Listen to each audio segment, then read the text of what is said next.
What we talking about today? What's going on with y'all? Greetings and salutations, Focus Up family. It is me, Mr. Nice Guy, nice as in the word saint spelled backwards, and brother Afro-Agnostics.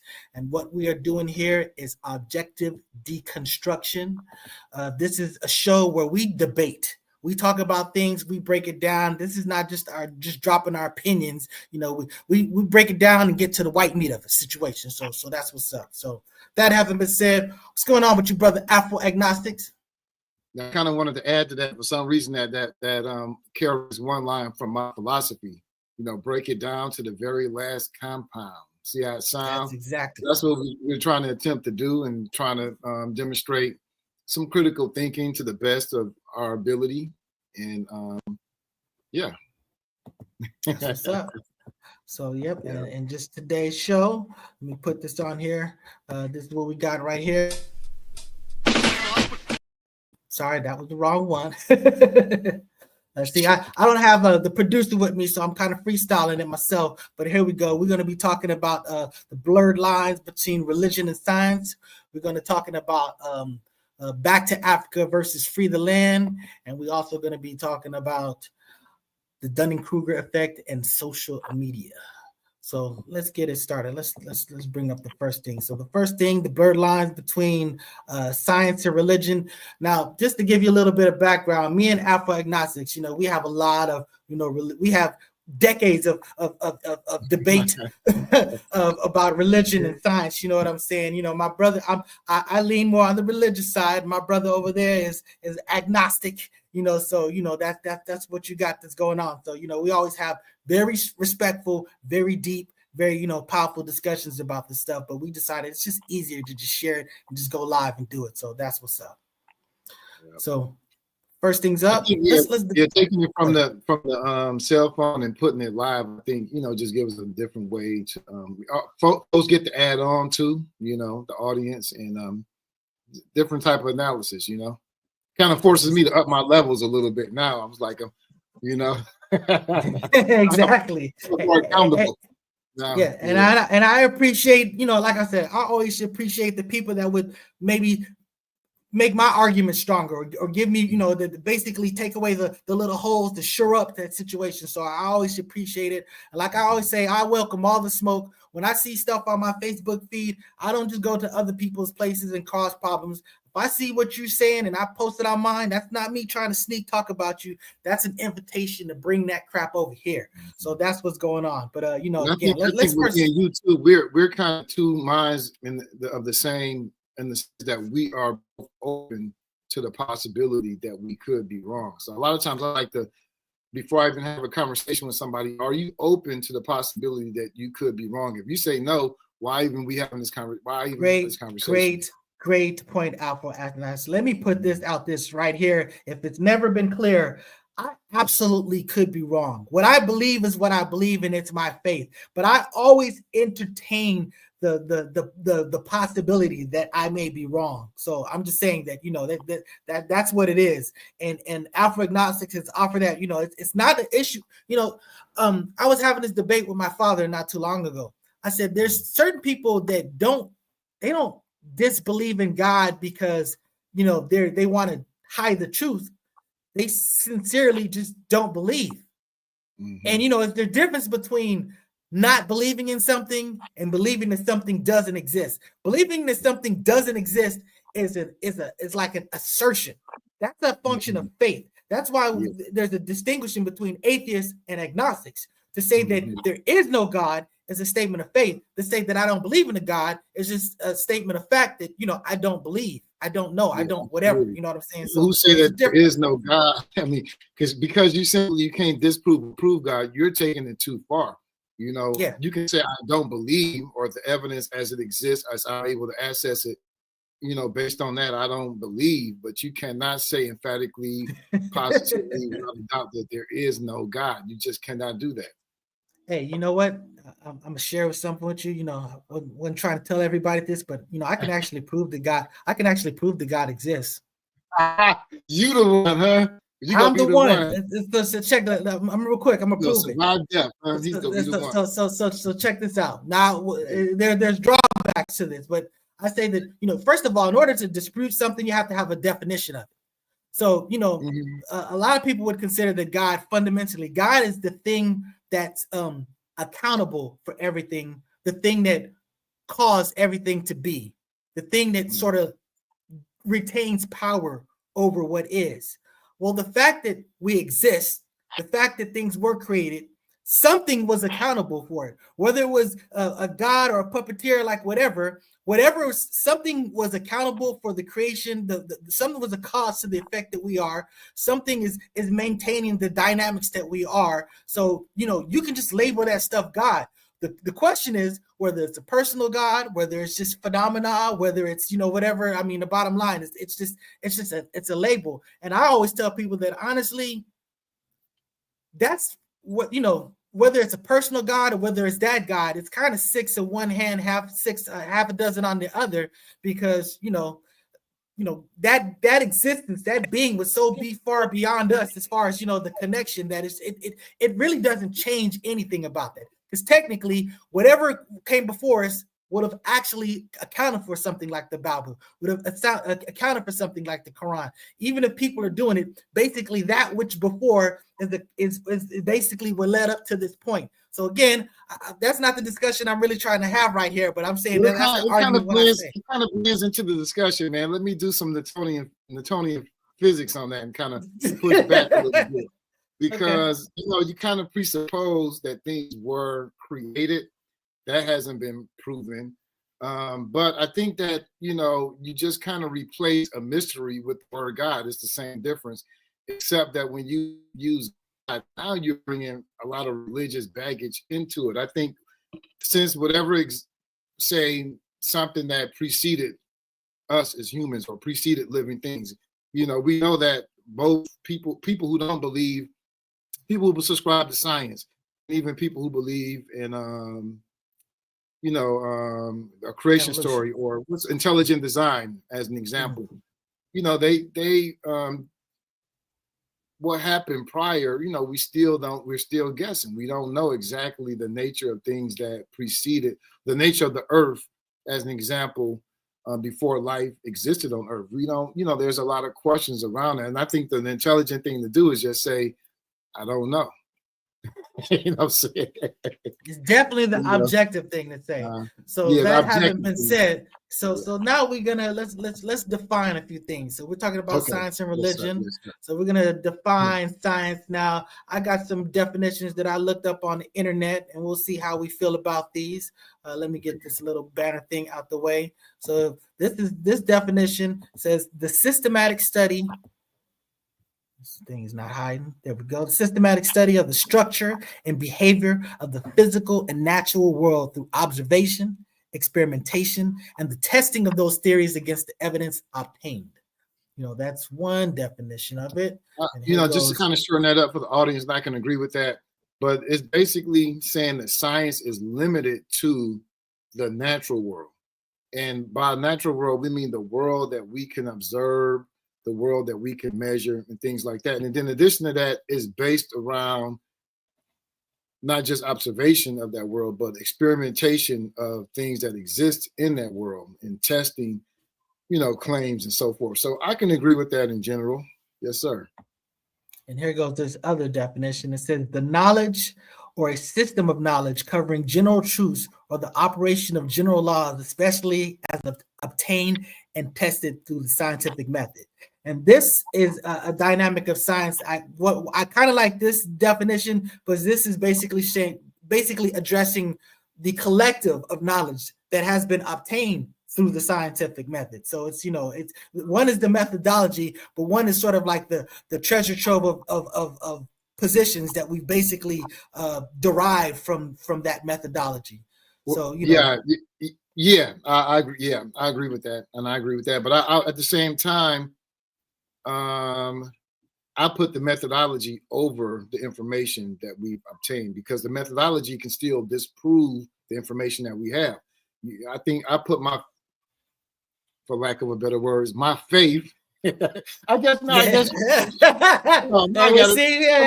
See. All right, the show's over. I won. No, I'm just kidding. But I put in the methodology. So when I think of science, I think of a methodology, a way of you can look, a way of asking questions and seeking answers.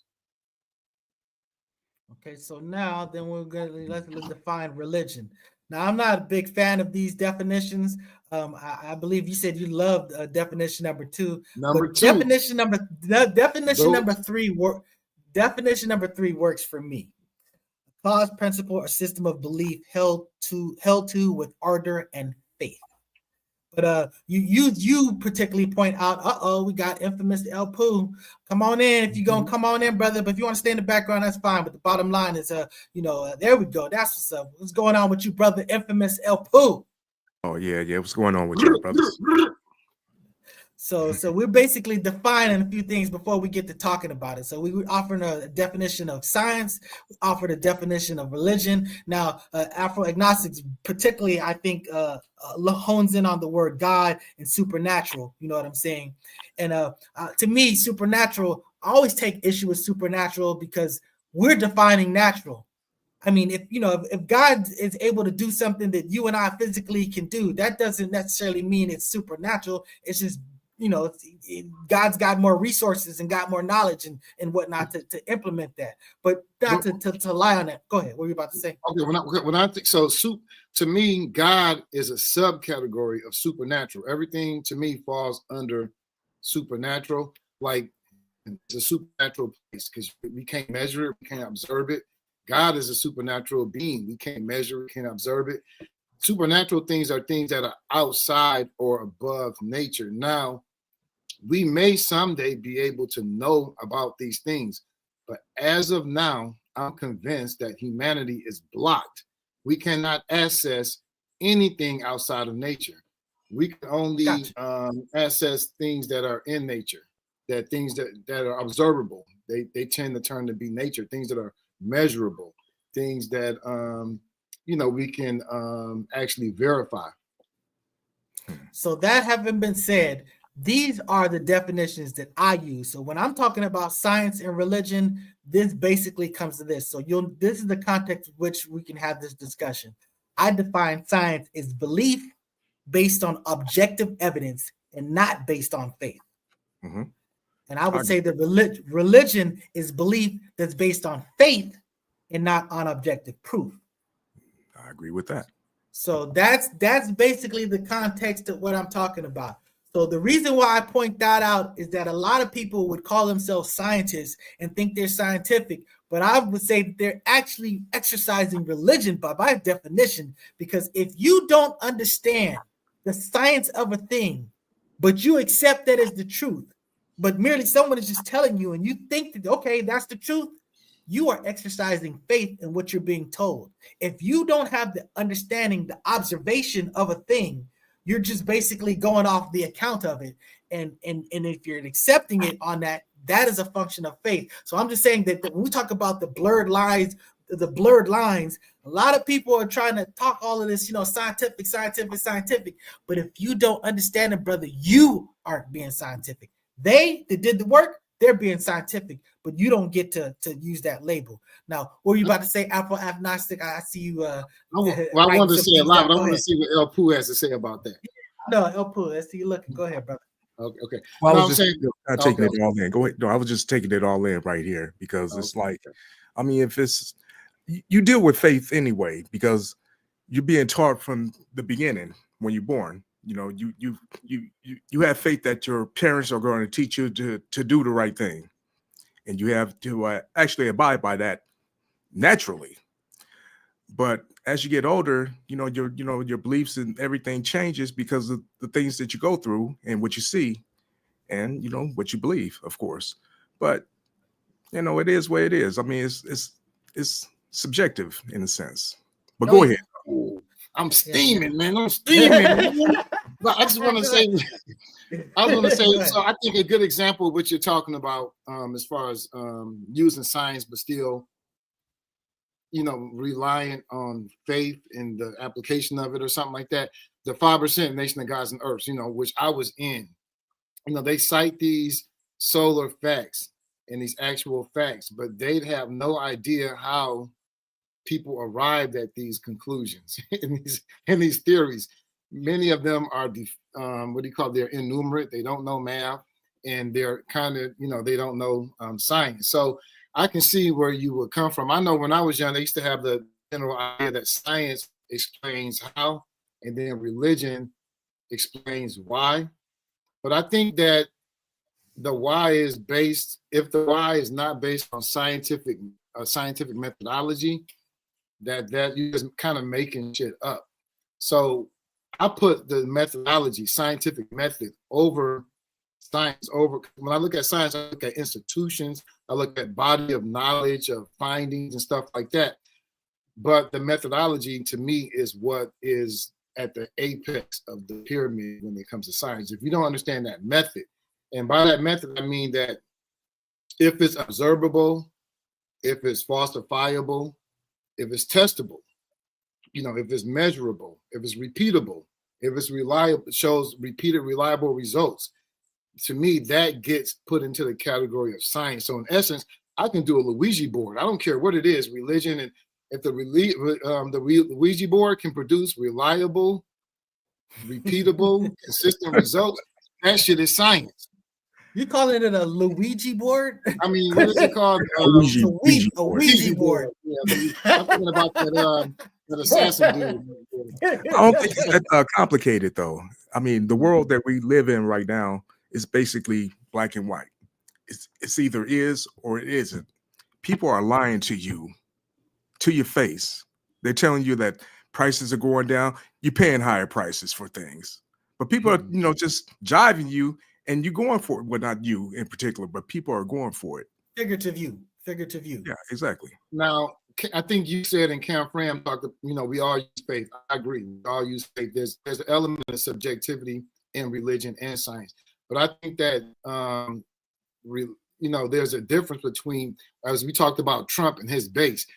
Democrats got dummies over there, but Trump's base are dummies. And like the base of religion is faith. Science is based on evidence based. There is faith included in it, but it's not. When you say something is based, that's the foundation of it. So I think that's the big difference between religion and la ciencia. And I will say this, that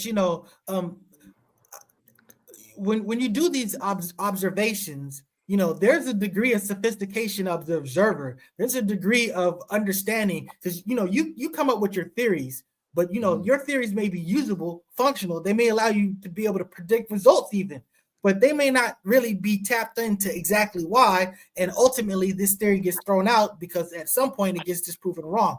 We were all working off of basically I want to say Newton's concepts of physics and stuff like that before Einstein's theories of relativity, where it's like Newton's stuff could only take you so far until you realize that, wait a second, now Einstein stuff actually takes you further, and it actually helps you to predict more. So again, to me, what's useful is useful, and I'm not going to knock something for not being perfect.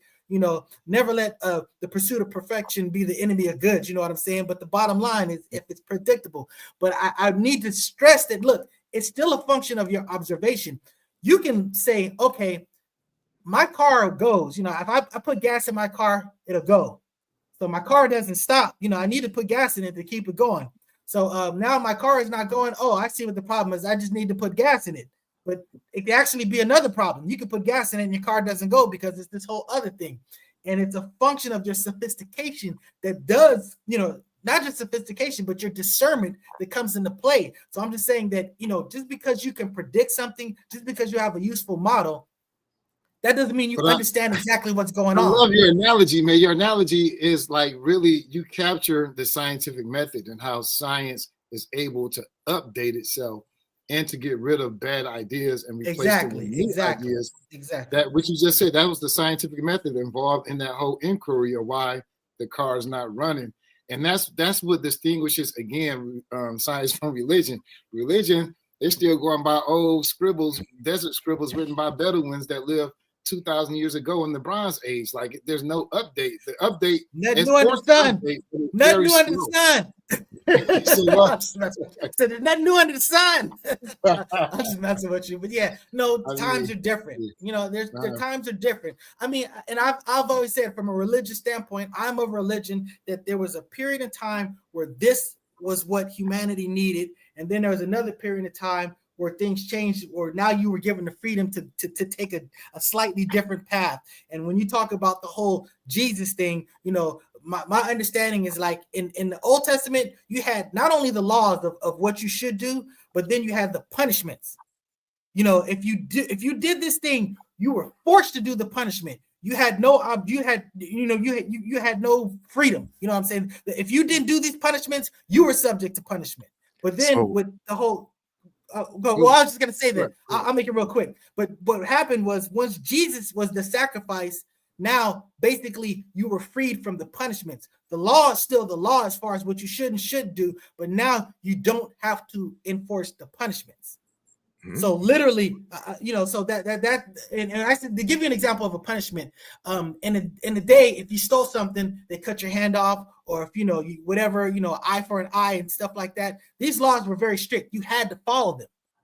But after the sacrifice, the Jesus situation is clarified. Like, look, this is the makeup to all makeups. So now you have the freedom. The law is still the law. Right is still right. You still shouldn't steal, but now you don't have to punish that person for stealing. You can forgive them. What would discourage somebody from doing it then, if they don't have any? Well, again, you create some type of law. You create some type of recompense. You want to do discouragement, but you don't have to follow that particular thing. And I want to clarify: these rules were for a very minority, small people, not for everybody, not for humanity, but for this particular people that this was the rules for. And they were saying that, guess what? Now you guys don't have to follow this aspect. The law is still the law. Right is still right. Wrong was wrong. But you don't have to. Didn't Jesus come to save the world?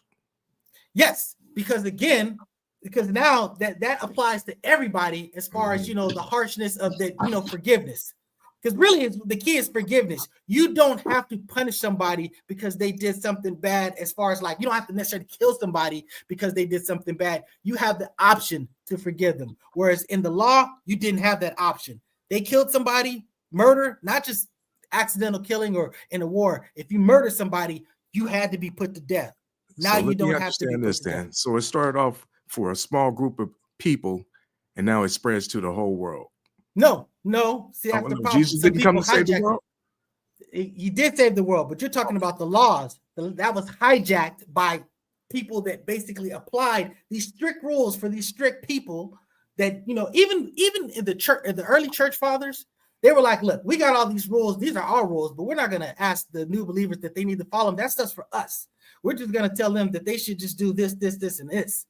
So they were never presenting it to Gentiles with all the Hebrew restrictions as far as the beard, as far as the, all the rules as far as what you can and cannot eat. But when you talk about being for everybody, the teaching that, loving everybody or loving somebody as yourself, that's a teaching that applies to everybody. Go ahead, Mr. Brother Afro-Agnostic. Yeah, but see, all of this is based on private revelation. You either believe it or you don't. If you are not the recipient of the original message, everything else beyond that is hearsay. So it's interesting that even though you're saying that it's not for humanity or it's for this subgroup, I always want Abraham, all revealed religions. If God has a message for the entire people, he wants them to know. It's a message about what he wants and blah, blah, blah. But he takes one person in the room. Psst, psst, come here. It's always in a dark chamber in a mountain somewhere, far away, far removed from the masses. Hey, go tell the people I said this. And then he goes out. Man, if you got something to say to humanity, you're God. Talk to everyone. See, that's why it's so complicated. That's why I don't get into religion, because it's just private revelation cannot be disproven or verified. Right. It just has to be accepted on faith. And that's why religion is entirely faith-based, because of private revelation. Well, what in the Bible can be 100% verified? Well, see, that's the thing about it. There's some historicity to the Bible, but that doesn't mean there's historicity to the story of Spider-Man or to like the Iliad, Greek mythology. They're all fables. Yeah, they take place in a particular place and time. So you get some actual history in it too. There's some history in the Bible, but I'm saying there's also this theology part that is just based on pure faith, nothing else. Well, again, and I'll say this, that when you talk about pure fables, obviously that's a position, that's a religious position as anything, because certain things can't be proven or disproven. We can definitely attack a lot of stuff in there. We're not going to do that on this particular show. But what I will say is that when you have free choice, you don't necessarily puppeteer everything. You don't necessarily, some lessons you need to learn on your own. So it's not just a function of just saying, here's everything, this is everything that's bad, this is whatever. You give your children, you don't just, this is an example I used to give with Afro-Agnostics in our debates. I go, if you have children as a parent, what you don't do is hold their hand through their whole life. You don't put them in a bubble. You give them some instruction, but you understand the best teacher of anything is observation, of learning it, your own personal experiences. I can tell you whatever you want, but until you see it, it don't hit like it does when you see it. So the bottom line is, you give them this little thing, you push them out into the world, and then you allow free choice. And it's not just a free choice of this one person. Everybody has free choice. And then because everybody has free choice, things will be what they're going to be. It's not going to be pretty. It's not going to be good. But I mean, it's a function of not puppeteering reality. Go ahead. Yeah, well, let me say one thing. If you got a revelation for all your people, I'm just going to tell you though. Exactly. Come on, man. It's because it's like a message for everybody, right? It's the message that he's telling. He's being an intermediary. He's saying, I'm going to tell you, and then you tell the people. Why the middleman? But he's telling, again, he's first of all, he's codifying it. If you're saying why he's telling all these people, these people had a particular cause, a particular thing that he wanted them to do. There's a presumption that other people didn't get information otherwise. Because if you were to assume, and I always say this, look, I don't try to argue and tell people that the Bible is the truth or anything. I always say that if you believe that this is the truth, you don't have to believe that this is the only interactions that God had with humanity. You know what I'm saying? There's literally, when it describes like the sons of God with the daughters of men, I mean, literally, it's basically describing other beings other than Adam, basically being accounted for. So I'm just saying that, there's a lot of activity that may be going on that just may not be reported in these particular annals. So that's what I'm saying. You don't necessarily have the whole picture, but if you basically want this one particular thing, it's sort of like Karate Kid, Mr. Miyagi, Daniel-san. Mr. Miyagi isn't teaching everybody. He's teaching Daniel-san. You know what I'm saying? He may have been a reluctant teacher, but the bottom line, he gave him this little thing. You know what I'm saying? And he did this. And if you're following the Karate Kid, all of the Cobra Kai and stuff like this, he's basically spreading out all this other thing. So I'm just saying that we always conquer things or start things by a little and just sort of letting that thing play out. So it's not too much of a far crazy thing for it to play out that way. Yeah, it is kind of crazy. I'm going to tell you why it's kind of crazy. Who's to say that anybody can't rise up and say, hey, God took me over here to this mountain and said this to me, and y'all need to be doing this because God told me to say this. This is how you got a lot of false prophets running around. Exactly.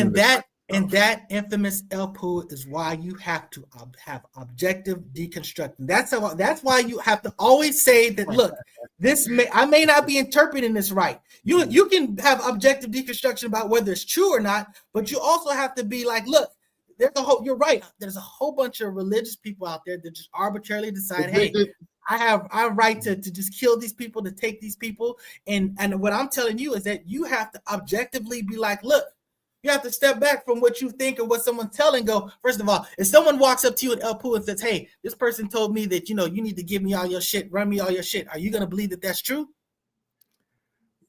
Come on now, of course. Yeah, exactly. So my point is that, you still got a brain to function and process these things. Go ahead, Brother Afro. Yeah, this is not a critique of Judaism or Christianity or Islam per se. This is a critique of that methodology of communicating. So we see it in all types of religions. And I think just quick analogies to a school, because I work in the school. Like if you look at the principal as God, and the principal has a time sensitive message, we have a PA system where they can announce to everyone the message. We have printers in the office where you can print copies and give to each teacher to pass around. But, you know, if we go according to the historical, what has happened in religion, the principal essentially calls one student to the classroom, to his office, closes the door and tells them, hey, it's an intruder in here. You know, you got to get out. It's 911, you know, use this and this. Now go tell everybody. That wastes time. That's not time efficient.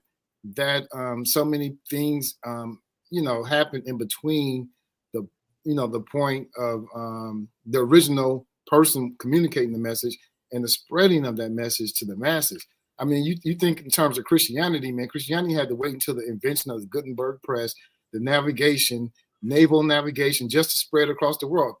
Like thousands of years went by before people everywhere in the world, no one outside of a small radius knew anything about Christianity. As an example, I'm critiquing Christianity. They had to wait on all these inventions that happened thousands of years later by happenstance in order to spread this message. Like, so God just couldn't tell everybody. He just couldn't. That's right. Because as soon as they got that message, they took their land and everything else, and a whole lot of them got killed off too. Yep. Just think about this. Message. Just think about this. Mm-hmm. If you believe that the biblical story is true, you know, there was Adam and Eve, and Adam and Eve had direct, you know, communication with God. Not just Adam and Eve, but the children of Adam and Eve. So they were probably given. So they were probably given rules and dynamics. Humanity has already been given rules and dynamics, what they needed as far as. I think you're probably overselling this particular mission with the whispering to Abraham or to Jesus or something Moses. Like that. I'm just saying that, you know, or Moses or whatever. Buddha. I mean, about him. Because if the struggle was about having faith, I've always said this. You know, people say that if you believe in God, you'll be saved. I'm like, well, if everybody goes to judgment, they're going to believe in God when they see God, right? So, you know, that kind of blows that whole thing up. You know, if it's just a function about making you believe, you could just basically be like, ta-da, I'm here. But obviously, you know, this is a presumption that this struggle, that this particular obstacle, this particular game has in some type of important, you know, back end, sort of like bringing back to Karate Kid, you know, you're waxing the floors and you're painting the fence and you're not realizing that there's something, the greater thing that you're learning from this struggle, from this whatever, for not having all the pieces. So I'm just saying that, bless you. So, you know, I'm just saying that as human beings function, you know, there's something to be said about figuring things out as opposed to just telling them everything. But that's a fancy way of saying pie in the sky, though. You know, one day it'll all make sense. When you're dead in the grave. Oh, no. Then you go. You say, well, why would it make sense? It doesn't have to make sense. Or doesn't have to make sense? It doesn't have to make sense. It's basically, if you have free will.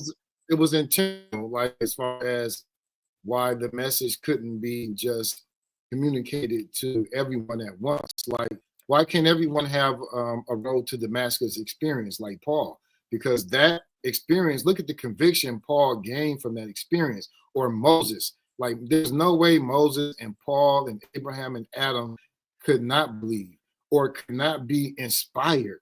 You know what I'm saying? It's not just the belief, it's the inspiration. Like, God is talking to you direct communication, no in between. That is beneficial to humanity. But see, the presumption more so not doing so, because then look at Christian. You got 33,000 different denominations in Christianity. All this is the result of first private revelation. There's no way to disprove any of those. All private revelations.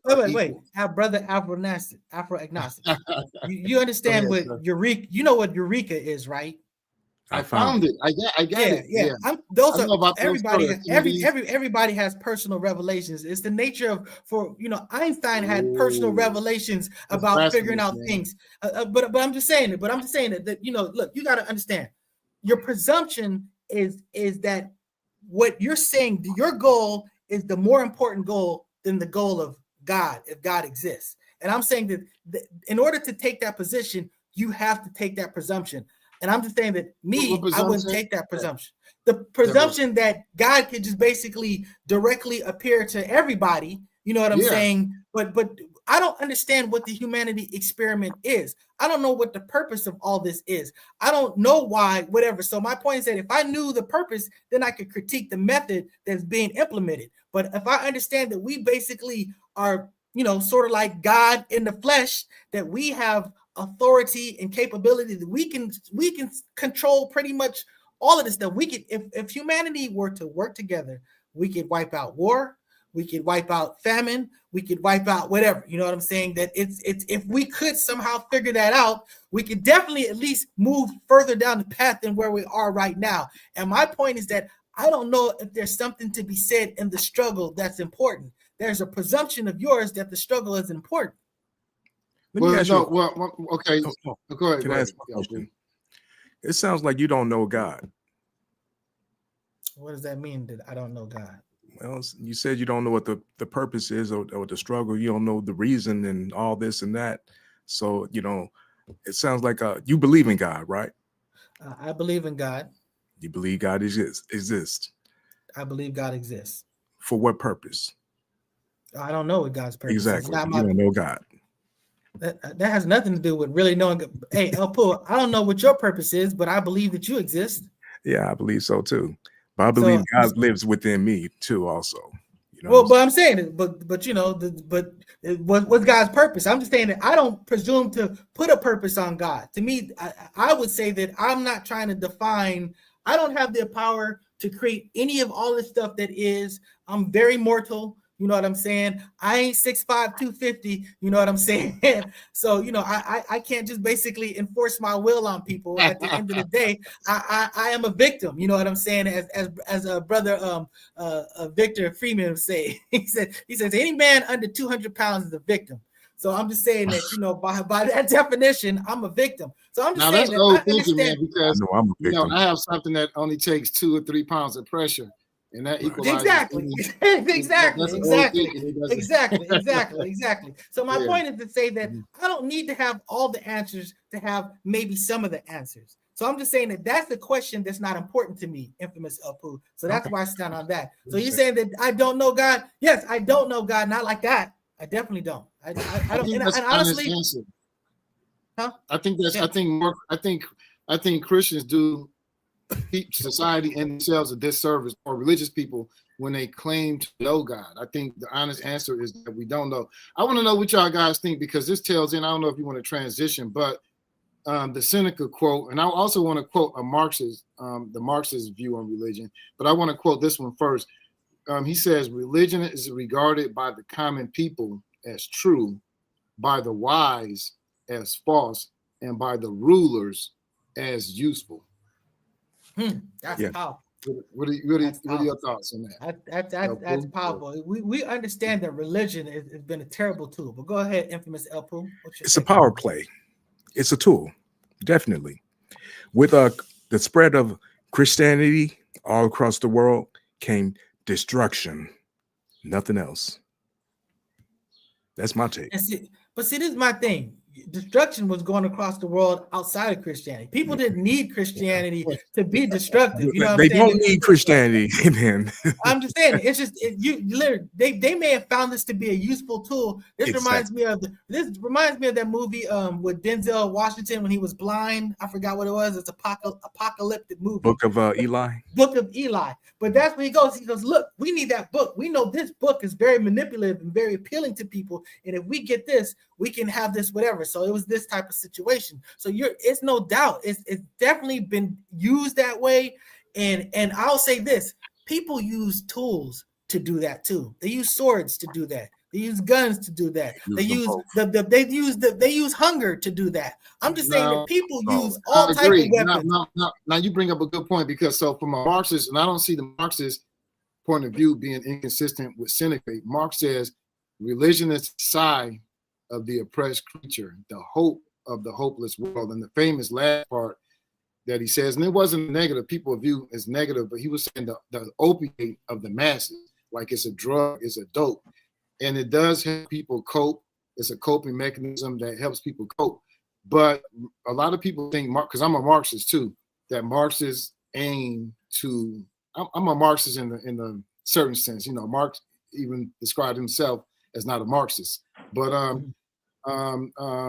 he didn't strive. A lot of people think he strived to get rid of religion. That was one of the aims of communism. No, he wanted to get rid of a world that made religion necessary. He wanted to get rid of the conditions that make religion necessary. So if you notice, when society becomes more secular with science, discoveries, and also as the populace becomes more educated, they also become less religion.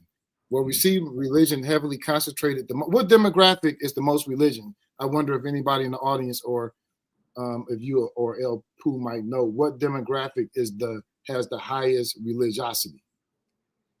You're talking about as the for United like black States? people and white people In the United States, what demographic, Latinos. like what population? Latinos.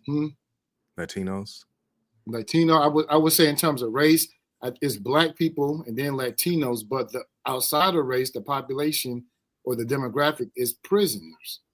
They score the highest on religiosity. So I think that says a lot, because they're in very bad, dire situations in prison. And the more poverty, the less education, the more religion. And I think you can inadvertently get rid of religion by increasing critical thinking and education and decreasing poverty and things like that.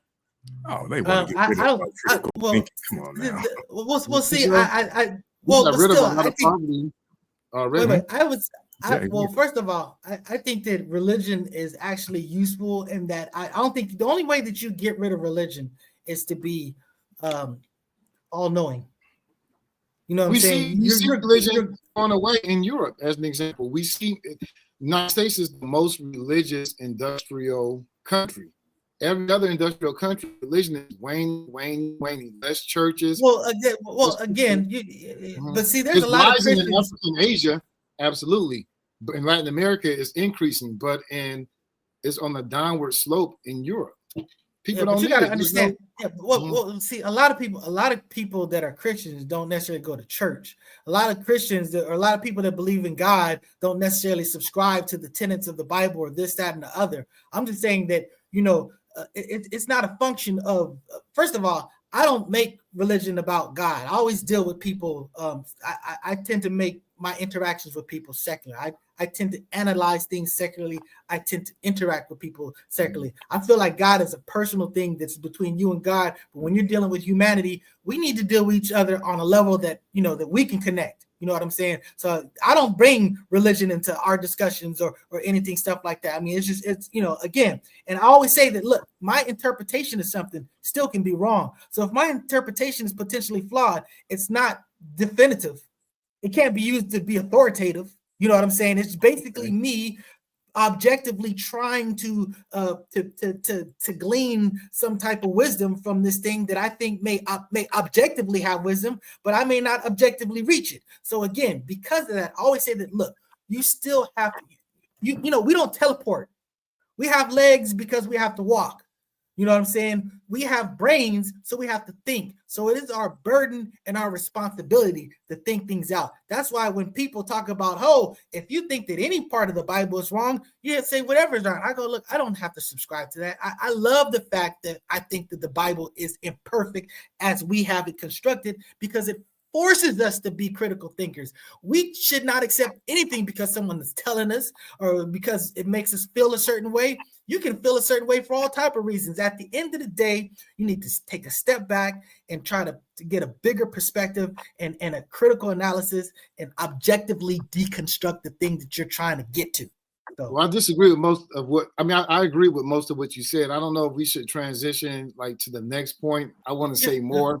But No, let's transition. Yeah. Okay. So now, so would you prefer to do the free the land or free the? I mean, honestly, we can go as long as you want to go. So we can just. You want to go into the Dunning-Kruger? You want to do that, or let's do the Dunning-Kruger. I don't know what you.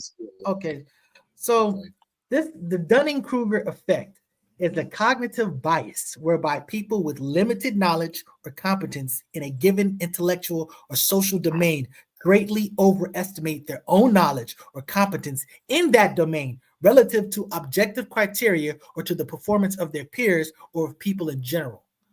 Now, there's actually a flip side to this Dunning-Kruger effect. You know, we mostly associate it with the people that underestimate. It actually applies to the people that underestimate too. But for all intents and purposes, we're going to lock in onto the overestimators, because the reality is it takes a degree of sophistication to know that you are wrong. And if you don't have the competence or the understanding to discern that, you'll be, you have no way to deliver yourself from that situation. And that's why when we talk about social media, social media is a lot of times an echo chamber. You seek out what you believe, what you like, and it just reinforces it because somebody else says it. I know that people go to church and it makes them feel good because it's other people that feel like how they feel. It's just the nature of social interaction. But that doesn't make that theory or that conspiracy thing or flat earth doesn't make it true. You know what I'm saying? So that's what we're talking about. So I'm gonna pass it to you. And I think a good poster child for the Dunning-Kruger effect would be Terrence Howard.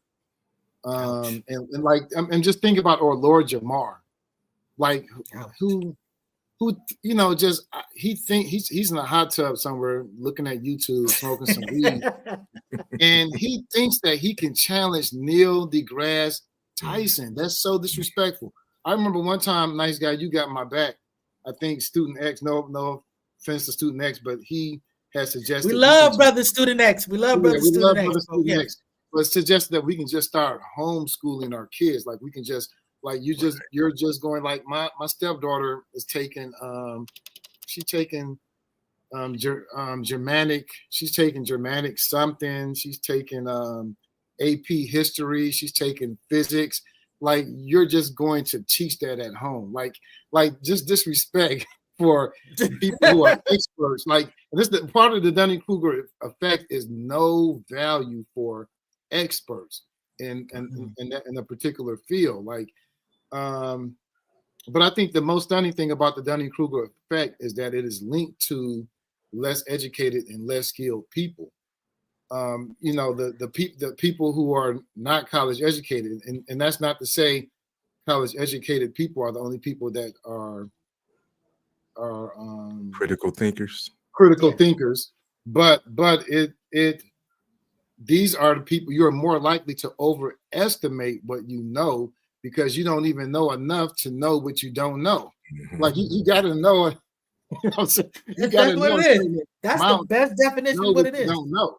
Yeah. And they just so not knowing, that smug about it too. Just the word is cocky. They're just cocky. Yeah. Mm-hmm.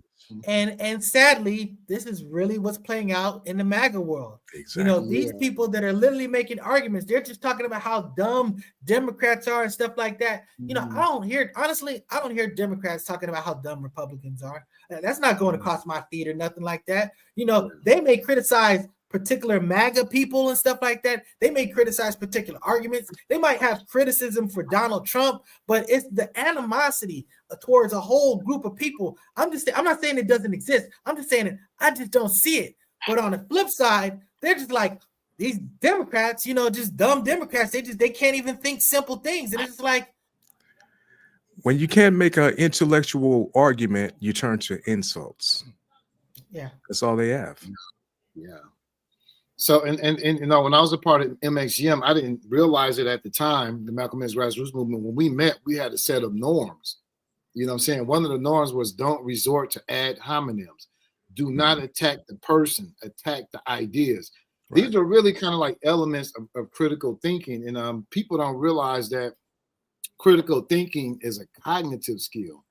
Just like any other skill, you have to actually learn that skill and practice that skill to increase your assessment of things. I think the big contrast, like 70% of college educated white women voted against Trump, while 70% of non-college educated men voted for Trump. Like the clear difference is education. So one way you can get rid of the Dunning, I think that one way to get rid of the Dunning-Kruger effect or to lessen that effect in the populace is to increase education and quality and critical thinking and the quality of education. But we see with this administration, they're doing just the opposite. They're attacking institutions of higher learning. They're taking away money from the Department of Education because they view these as bastions of liberal thinking. You know, they're the commies, they're left-wing loonies. When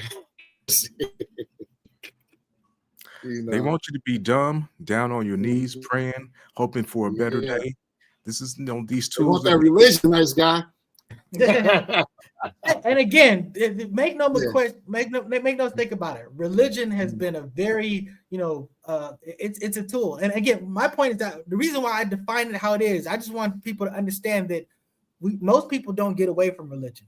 You may not necessarily believe in Christianity. You may not even necessarily believe in God. But the bottom line is we understand that, you know, it's just there's a practicality to accepting, to having faith in things. I get in the car and I'm expecting to make it to work. I'm not even considering that. You know, some people say, how do you know if this chair is really there or not? And I'm just saying there's a practicality to just accepting that it is and moving on. You don't need to understand it. You don't even need to explain it. You know what I'm saying? You just need to sit down on it if you need to sit down.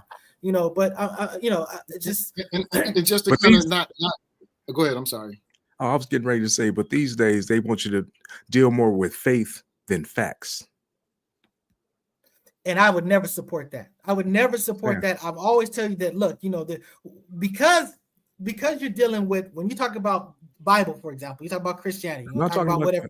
I'm giving an example. I'm giving an example. But I always tell people, I said, look, the Old Testament was written in Aramaic and Hebrew. The New Testament was written in Greek. You know, it's you don't have the context of what was actually being said, because as me and Afro-Agnostics talk about, when you learn a different language, you learn there's different nuances to words and dynamics. There's things that just don't translate. So I'm just saying that you're missing so much right there. Then there's just the evolution of time. For example, when we were young, you know, we did a spin that back last week, and I talked about papes. You're like, what are papes? I was like, oh yeah, papes. That was our term that we use for paper, money. You know what I'm saying? Stuff like that. So my point is that as slang and dynamics, as just etymology evolves, you know, meanings can migrate to a whole completely different place. So then you have the issue as far as people actually, you know, copying it correctly, because, you know, we didn't have printing presses all the time. And then you have the concept of interpretation, because, you know, I pointed out there are examples in in King James interpretation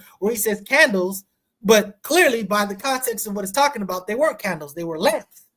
And, you know, but I'm just saying that, you know, it's just an example of an imperfection. So once you bring in these imperfections, it forces you to be a critical thinker, and that you have no excuse to rely on something just for the sake of relying on something. You have to exercise your critical thought at all times, exercise compassion at all times, exercise sincerity and honesty at all times. And also bringing it back to education, not all religious members or religions are equally educated. You know, statistics, they have mainline religions, and then you have evangelicals. Out of all the different religions, the evangelicals are the least educated. You know, their clergy are the least educated, and the congregation is the least educated too. So that makes a big difference in how they view things, and that is Trump's base. I quote, Trump said, he said, I love the uneducated. They're the most loyal. You know what I'm saying?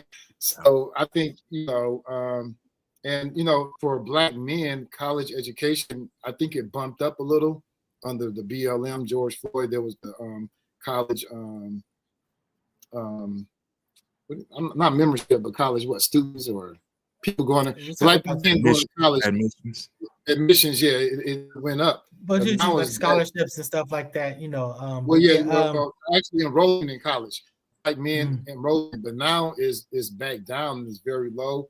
Of course, it's below Black women, and that explains the 13% of Black MAGA, which are mostly men. That's, you know, Black women, I think it was only 8 or 9%. They're not fucking with Trump at all. I mean, very little.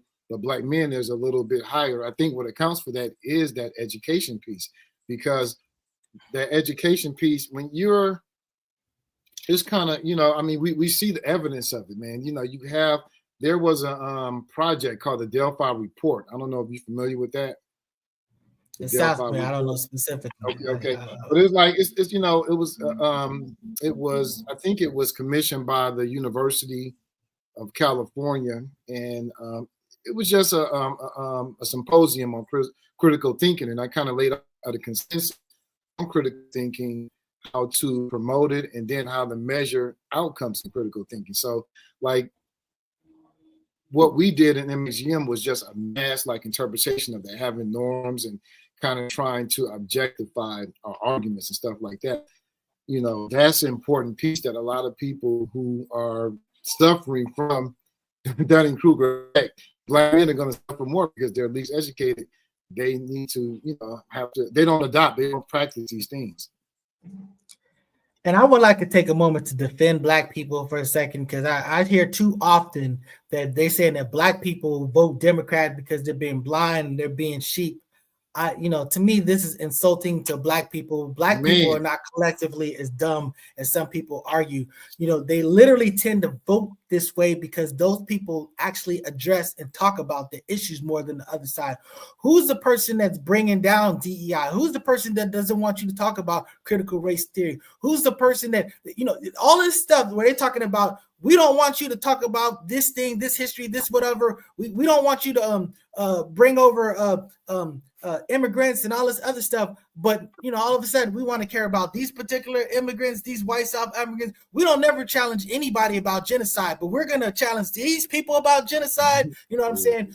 We're not gonna we're not gonna talk about people being treated racist stuff like this. But now the schools, we're not even gonna allow these. If you say something about anti-Semitism, you can say something about anybody else, but if you make something about anti-Semitism, you can't go to school, you can't whatever. You know what I'm saying? So that whatever someone construes to be anti-Semitism. So I mean, this is the cherry picking, white victimization, the white fragility of just their concept of thinking. Like, they say that these things don't exist, but somehow they need protection from them. You know what I'm saying? So it's just it's crazy. So and people who make that argument, they like the New Deal that happened under a Democrat, FDR. Mm-hmm. New Deal ended child labor, workers' compensation, Social Security, not Medicaid or Medicare, one of the two, and Medicaid came later under the Great Society. Under that Democratic administration came all the civil rights legislation. So, like, to say Black people are blindly voting for is, and more jobs. Democrats have created more 50-1. Yes, George H. And the only president, I think, in the 20th century to balance the deficit was Bill Clinton. Mm-hmm. I mean, every argument that they come up with, like, it doesn't make sense. Like, Black people are not stupid. We're not those who are gun-ho, who are blindly loyal to the Democratic Party. Yeah, they crazy in a sense, but no, we're voting for practical. It's pragmatic, man. Like, we're getting more gains from this group than that group. Shall I digress and get to the meat and potatoes of why it is? Because we talked about this before. I was talking about this. It's a gag reflex. This is this whole concept of the demonization of the Democratic Party. It's basically that sort of like I call it the gag reflex. I said the gay and the anti-government. That's where a lot of the what I call them, what's the term? It's a pejorative term. I apologize for using it, but the hoteps, these are like sort of like the rah-rah, Black power guys and stuff like that. And a lot of these people, the fact that they have so much animosity towards sort of like the gay movement and connected to sort of like the LGBTQ and stuff like that, and as far as just the fact that anything that if Trump is attacking the FBI, we know what the FBI has done to Black people. If Trump is attacking the CIA, we know what the CIA has done to Black people all abroad. You're locking in on these things and having a blind eye to all the other blatant of the things, that freedoms that they're trying to rip you of, the economic conditions that they're trying to deprive you of. You know what I'm saying? It's just it's an insulting, but I'm just saying that we know that there's a great animosity towards that movement that just makes people have issues with the Democratic Party. And I know that one of the big struggles was that whole Trump did that commercial about the trans, you see the big man, competing in girls sports and stuff like that. And that was a losing argument for the Democrats because the people weren't with that argument. Right. And I've always distinguished, say, look, you got to know what's working and what's not working. And she wasn't promoting it. They no video of Kamala Harris promoting that stuff. All she said was about the president's thing. She goes, look, it's the law. I think you should follow the law. The law was the law while Trump was during his whole, presidency before. So it's just the law. She wasn't saying, hey, I believe that, they should be competing in girls sports, but they were silent on it. And they allowed Trump to fill that void and dictate the narrative. Well, unfortunately, that's what happened. But anyway, I gotta get up out of here, y'all. Peace. Appreciate y'all. We'll keep it going, but thank you for tapping in. So, yes, sir. All right, so brother Afro-Agnostics. Yeah, I think about a big part of what you brought up with, so that anti-gay or that anti-LGBTQ piece, I think is that is real big, and how they dog whistle, how they rally up people on the right against things that are beneficial for them, or things that are not, that run against their own best interests. And when you boil it down, like this whole problem, I think part of what they have with the gay is rooted in religion. A lot of times they feel virtuous about it. There's mostly, right. Mostly. Yeah, they want to police how people relate, and like it has nothing to do with a person's politics. It has nothing to do with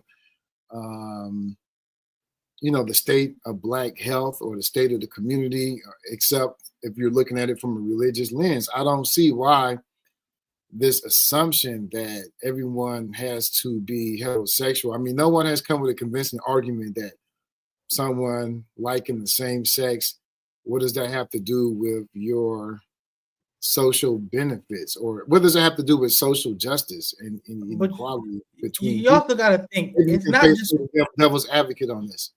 It's not just religion, it's also cultural, because we grew up with a very homophobic dynamic culture, hyper masculinity. I'm just saying that I grew up with that, and it's still a part of me. Me too. Even though as a human being I can sort of like step inside that this is how I emotionally feel, intellectually I'm gonna be better than that. But I'm just saying that, I remember a lot of my early sort of spiritual days, we would talk about how just the facial hair and stuff like that. We would say that, the scriptures talk about, letting your hair grow and all this other stuff.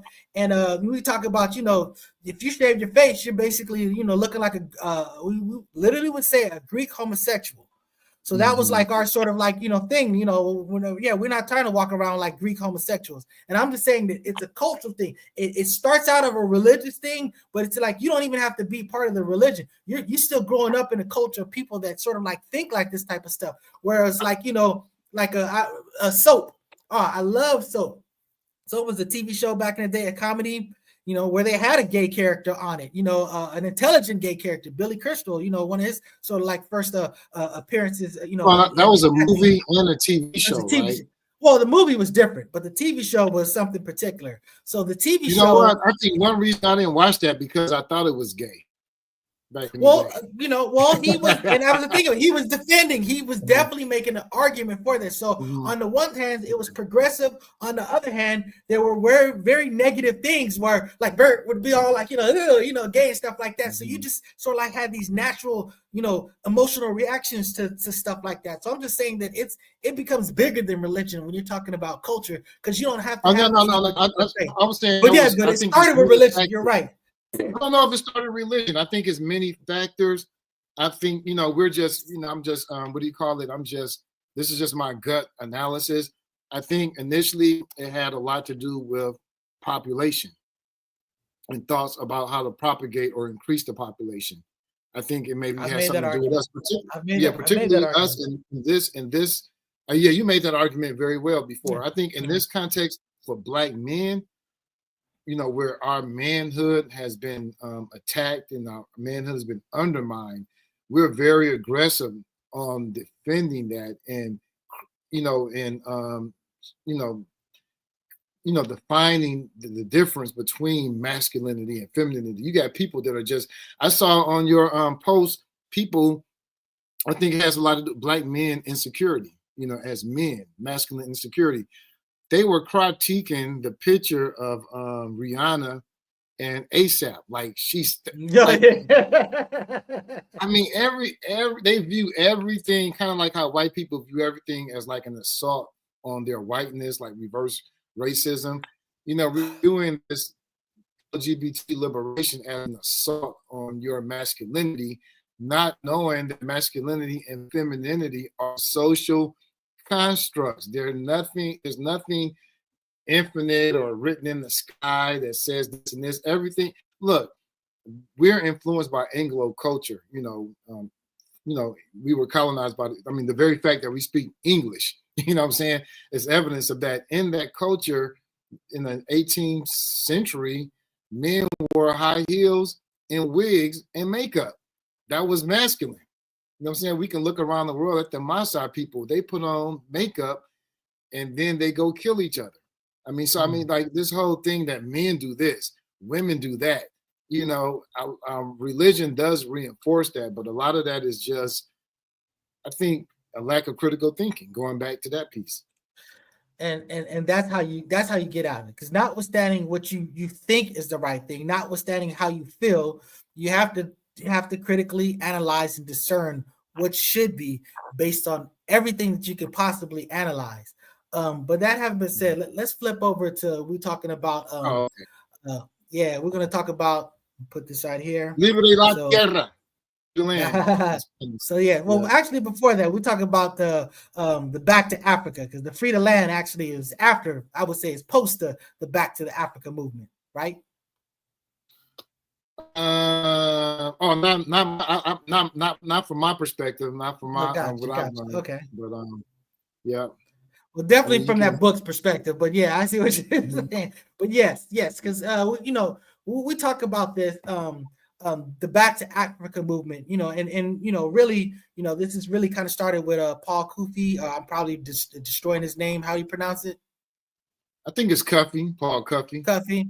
And you know, Marcus Garvey is a highly visible, you know, figure in this movement. But you know, this is about the first immigration of free African Americans to Sierra Leone in 1815. So you know, and this was really about the notion of that, you know, America is, you know, whatever we're going to figure out what we need to do as our people, it ain't going to be here. We need to work our way back to the motherland and go from there. You know, and there's actual several, you know, countries in Africa that will embrace, you know, they'll grant you, but you know, citizenship to African Americans. The most freest one is Ghana.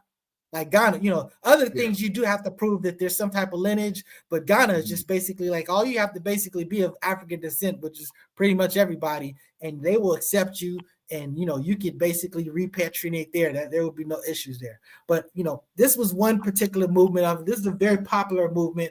You know, this wasn't my method. I kind of associate more with Free the Land. You got anything that you want to offer to talk about this particular movement, the Back to Africa movement? So I was a part of the New African Independence movement, and taught that there were 3 political paths or 3 political roads Black people have historically sought to liberate ourselves, and the one that the Back to Africa is kind of comes under repatriation, because there were movements back to Africa, but there was also movements to Latin America, there were movements to Mexico, there were movements to Canada, and so forth. So it wasn't limited to Africa, but these were repatriation movements. The first repatriation movements probably started on the slave boats. Some slaves were able to take control of the boats and try to navigate back home. But the earliest one that I know of came from Lord Dunmore, and then later he followed suit from Lord Dunmore. But this was during quote unquote American Revolution, called a bourgeois. If you call it a bourgeois revolution, you know, 1776. But leading up to that, in the 1760s, the British promised Black people freedom, and they promised us land if we fought with them against the United States. Shit, Black people, you know what I'm saying? They joined the British in droves. And they, as a result of that, of joining after the of course, the British lost. The United States was formed, but they got resettled in Nova Scotia. That's why Nova Scotia today has a large Black population. And there's another area in Canada too, I can't think of. But anyway, and then later, some of those got resettled in Sierra Leone. And I think that was what inspired Paul Cuffey.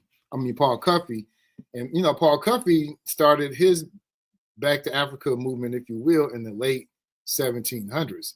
I mean, that goes way, way back. And then, of course, you have the Amistad. They took over a ship, and they actually argued in court that Spain didn't have jurisdiction over them, that the United States didn't have jurisdiction over them. So after that case was won, they were considered to be free. And then they have the choice. Do you want to stay here? Do you want to repatriate? And this is the choice that you're supposed to give to free people. And we were in this exact same period. I always ask people, because, typical civil rights Negro heads, they say, well, the 13th Amendment ended slavery and the 14th Amendment gave us citizenship. Well, if that's true, then what happened in between the 13th Amendment and the 14th Amendment? What was our political status in between? We were free people. So exactly. What you call citizenship was the imposition. That was coerced citizenship. That was to take away our autonomy and our right to self-determine and to choose. So, and you see that even in antebellum time and post-antebellum time, there were all types of repatriation movements. They were very, very popular. African colonization movement that was largely supported by white people in the North who wanted to get rid of free white people in the North. Black people was like, well, no, this movement was really started by Paul Cuffey. So they started calling it, instead of colonialization, they called it immigration. And you have Blacks in 1822 who went and established Liberia.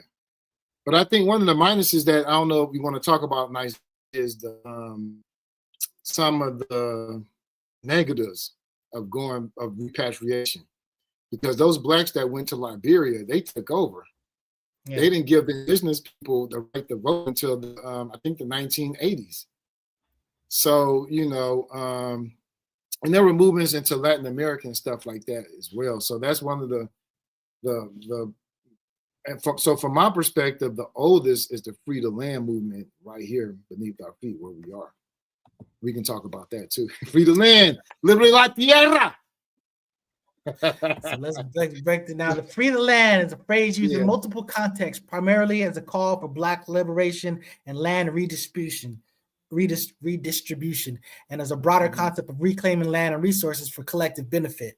And it also refers to that book. But this is very interesting because you notice, like, you see these states, they were talking about this cluster of states, as far as this land, because I mean that's the best way. You're talking about pulling Black power and stuff like that. I was one of those persons that would definitely probably been more of a back to Africa type of guy earlier, just because I just felt like but the problem there is that you go here as a citizen, as a person who grew up here, as all this stuff, there's certain things that you have. You go there, now you're basically the immigrant. Now you're basically now you're the person that other people looking funny eye. I remember I saw a video of this African sister talking about African Americans trying to Black explain their Black experience, and it literally changed my whole outlook on that, like overnight. Where I was like, man, F them motherfuckers. You know what I'm saying? But I mean, it just reminded me, like, look, we don't have the type of connection to really be able to establish there. We'll be truly guests. We'll be truly very limited power there. But in a situation that could be come to fruition here, would give us our best chance at really self-determination and power. So sorry about so I'm glad you got this image up. Yeah, I'm glad you got this image up, because this image encompasses the largest area of the Black Belt, which is a real strip of Black soil or land that I think it starts from maybe a little bit of Delaware on all the way down west past, the Carolinas, Georgia, Alabama, Mississippi, Louisiana, and goes to Texas. There's an actual, this is an actual geographical area or territory. It just so happens to coincide with the area that Black people were involuntarily forced into from the upper South to the lower South in the 1800s with the expansion of cotton. So Booker T. Washington talks about this in Up from Slavery. He talks about the significance of the Black Belt. So over time, because it was referred to as the Black Belt geographically before Black people were concentrated in those areas, but because of that Black soil, it was fertile ground for slave labor. So Black people got concentrated in those areas. So coming from the New African Independence Movement, which was started in Detroit in 1968, that land is, we tilled the soil, we knocked down the trees, we built that land. And if you look today, there are 600 contiguous counties with a Black majority population. So, free the land, that is, that's a significant, that book is significant, and that movement that I'm a part of, the New African Independence Movement, is a part of the struggle to free the land, which goes back to 1526, though. And we talk about 40 acres a mule. It's not just any 40 acres a mule. It's a concentrated 40 acres in a mule that will definitely give you the type of power of that type of organization, that type of unity. So I'm just saying that and that's why when we talk about Martin Luther King, I respected that he was a heroic person. He was a flawed person. He was a human being. But the bottom line is he was a champion for Black people because, he died during his cause, and he, without a doubt, his impact actually changed the Black condition in America. I mean, that's just the reality of it. I of the school that I felt like it wasn't the best transition. To me, I always felt like I wish that Malcolm X would have been the guy that basically sort of like led our movement, that, instead of basically us sort of like trying to be a part of their things, as opposed to really sort of like building up our own things and strength from within, as opposed to strength from just equal access. But these were functional paths for him to pursue. So again, I won't knock it, but that's why when I deal with Martin Luther King's Jr.'s a lot of his speeches, a lot of his arguments and stuff like that, they don't particularly resonate with me because of that. But again, I still see the impact that he actually had, which is a real impact, dude. Martin Luther King Jr. died 3 years before I was born in the city where I was born. That wasn't that far ago. You know what I'm saying? So that's just the reality of it, And the Malcolm, who became, he's considered the philosophical father of the Black Panther Party, of the Black Power movement that the New African Independence Movement is a part of. That Black Power movement is what made the civil rights successful, is what made that more palatable to white people. They like, goddamn, like, okay, shit. You see that extreme over there? All of a sudden, all of a sudden, this guy eating at my counter ain't so bad. No, I hear what you're saying. Yeah. And we see the same dynamic. The Negroes with them guns is completely different. I hear what you're saying. The Negroes with them guns, it hits it. Yeah. So because all of a sudden, America was all about guns and all this stuff till they saw those Black people and stuff. And that literally a lot of these gun restrictions came because of the Black Panthers and stuff like that. So it's just it's funny how they'll pick and choose. We see the analogy, man, like the analogies between South Africa and the United States are so like, oh my goodness. Well, one, they share the same acronym, just the audio. It used to be called the Union of South Africa, the United States. They were both USA. You know what I'm saying? You got Dutch settlers that came here in the 1600s, 1652, 30 years after the Mayflower. They displaced Black people and exploited Black labor. The same thing happened here, except they displaced Black people when they took us from our land, and then displaced the Native Americans and used our labor. So the struggle has always been for land. That's why, one of the bones I picked with homegirl that wrote the 1619 project. because she acknowledges some things. What is her name? Can you pull her up? Just her name, real quick? I'm trying to. 1619 IJ. Well, and I'll just continue to talk if you can pull that up. I just want to mention her name, but is that she starts? Is that Nicole Hannah-Jones? Nicole Hannah-Jones. Yeah, she was a professor at Harvard. Howard. So she starts from 1619 when the first slaves were brought here, because her conception of Black identity is sewn to patriotism and the formation of the United States. But the first Black people actually arrived here in 1526. So, I mean, 1619 is before the formation of the United States. 1620, the Mayflower is before the formation of the United States. 1607, Jamestown is before. So you can pick any date before the United States. Why did you choose that? 1526, I think 300, 400, 500 Africans were brought here by Spain in what is believed to be an area that was in the Carolinas or Georgia. And they broke free. They killed the slave masters, burned down the fort, and they broke free. And they went in the wilderness. Some say they worked with indigenous people here. I don't know, but that's the origin point. You know what I'm saying? There's some issues. We did a Focus Up show. You know, shout out to the Focus Up show every Saturday at 9 a.m. on YouTube and rest of the platforms. But we did a show talking about the 1619 project. And I definitely had some criticism. Eastern time. You got to put that in. That's right, 12 o'clock Eastern time. That's right. Because this Afro-Agnostics in Detroit, and I'm in Los Angeles, arguably Compton. You know what I'm saying? But yeah, so so. Yeah, now there's some criticism there, but again, I still would rather have something, that I can criticize than just the complete absence of teaching. So those are the criticisms I have. The people that are so worried about critical race theory, dude, it's not your fault. If you weren't a player in these things, you shouldn't be feeling white guilt about what people did before you. What you should be feeling white guilt about is trying to hide it and trying to pretend like you ain't reaping the benefits of it. To not actively work to balance, the fallout from it. You know what I'm saying? That's where your white guilt should be coming from. Really, critical race theory is just a watering down. It's a legal application watering down of Black power analysis that came, in the 60s and 70s. They acknowledged that. I forgot the person most closely associated with critical race theory. He acknowledges that in the preface in his book. It comes from Black power, but is actually watered down.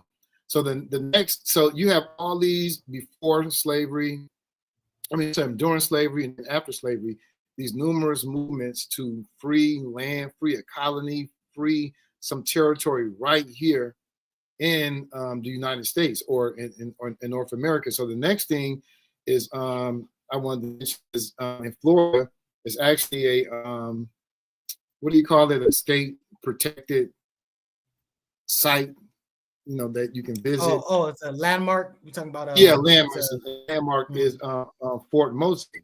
The correct name, because I like to do my Spanish. Casilla Real de Santa Teresa de Mose, and you can actually go there. So this is an area that was liberated by Black people. It was an actual fort. It preceded the establishment of the United States. So British they were fighting, fighting these empires, fighting for control of North America. And the Spanish said, hey, a lot of Black people from the United States or from before the United States, the British colonies were leaving the colonies and coming to Florida. So the Spanish was like, hey, let them set up. We'll give them some support. So they became a hub, kind of like how Russia is doing now with in Burkina Faso and the Sahel. So they gave us support, and we actually fought wars with the British colonies. And even up until the formation of the United States, this area was a land, it was free of slavery. Black people lived there, we had families, we had our own. So that is another, I would say, the second big historical example of free to land or freeing land here in the United States. Yep. So that having been said, I think we've fully fleshed these things out. If there's anything else you want to add to it before I wrap it up? I want to continue this one, man, because we got to talk about the Negro conventions and John Brown. People don't understand the role John Brown played in freeing the land before the Civil War. Mm-hmm. Yeah. So go ahead, lay it out, brother. Or you just talking about continuing? Lay it out, brother. Okay. I mean, in the 1800s, you had these Negro conventions that happened in the North. Basically, these were conferences trying to strategize how Black people can get out of slavery, how we can, reclaim our sovereignty, so forth and so forth. The last one before the breakout of the Civil War, there was a plan for a Black provisional government in the Appalachian Mountains.